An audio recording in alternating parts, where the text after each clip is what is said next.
Considering, school is happening and a few of those cases we've seen pop up, which I know the doctor said is not a surprise, and a couple with the sports camps, what's sort of just your message to parents and kids and maybe school staff, just if they have concerns or high anxiety just about life kind of going on right now in the most normal way we can? Sure. So I think to your point, there's a lot of anxiety, a lot of concerns by family members and parents around schools or camps or whatever it might be.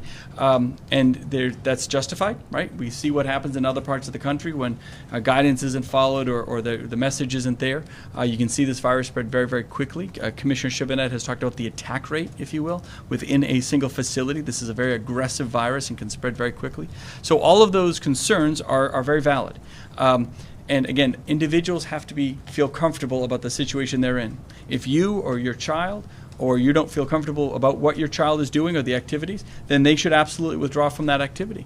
If there's clear violation of guidance or something like that, the state can always come in and work with those organizers, whether it be a facility or a camp or whatever it might be. But parents need to make sure they're making the best decisions for themselves and make sure that they're comfortable in those situations. I think it's everyone's hope and understanding that this is not forever, right? There is a light at the end of this tunnel at some point, and I really believe that. I think all of us believe that very strongly.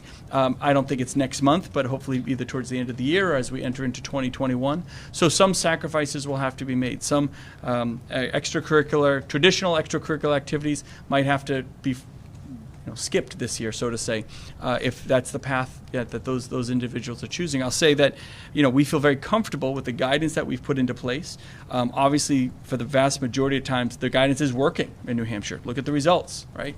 I'm a big believer that talk is one thing, but results are what really matters. And the fact we've been able to keep this COVID spread low here within our borders, knowing that how bad it was just to the south of us in Massachusetts just a few months ago, ground zero for COVID, and we've done a great job as our team, and that deserves a big thank you. But parents and individuals have to understand at the end of the day, it's all about our personal responsibility to ourselves and our family, not put ourselves into situations that could be where the virus could spread, to be able to react in those situations.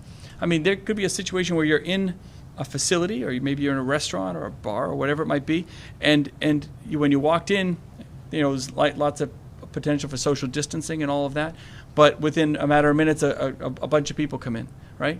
You got to be able to react to that and say, you know what, this is getting a little tight for my liking, right? Doesn't make me comfortable. Maybe folks just aren't following the guidance. Maybe folks aren't wearing a mask. Pull yourself out. I mean, it's okay. You gotta stay vigilant, I think, as a state, but also as individuals, to make sure that we keep these numbers low and we get through this as successfully as possible.